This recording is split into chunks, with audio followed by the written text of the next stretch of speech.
Speaker పదవి ఏకపక్షంగా ఉండకూడదు అని అపోజిషన్ ప్రతిపాదించింది. ఏంటంటే స్పీకర్గా భారతీయ జనతా పార్టీ నాయకుడే ఉంటాడు. ఎందుకంటే సింపుల్ మెజారిటీతో స్పీకర్ని ఎన్నుకుంటారు. ఎన్డీఏకు మెజారిటీ ఉంది, సింగిల్ లార్జెస్ట్ పార్టీ బీజేపీ. అందువల్ల ఏ రకమైన పద్ధతిలో చూసినా బీజేపీ అభ్యర్థి స్పీకర్, అందులో డిస్ప్యూట్ ఏం లేదు. అపోజిషన్ కూడా ఎవరు డిఫర్ కాలేదు. కానీ సాంప్రదాయం ఏంటంటే డిప్యూటీ స్పీకర్ పదవిని అపోజిషన్కి ఇస్తారు. అపోజిషన్కి ఇవ్వడం ఇష్టం లేక లాస్ట్ 5 years ఆ పోస్ట్ కూడా ఖాళీ పెట్టాడు మోడీ. బీజేపీ లాస్ట్ 5 years లో డిప్యూటీ స్పీకర్ పెట్టలే. So tradition says deputy speaker should be given to the opposition.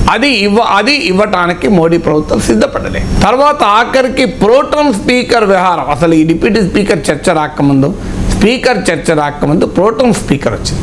Pro tem speaker ఏంటంటే సభ్యుల్ని ప్రమాణ స్వీకారం చేయిస్తాడు అంతే. ఆ 1-2 days పని.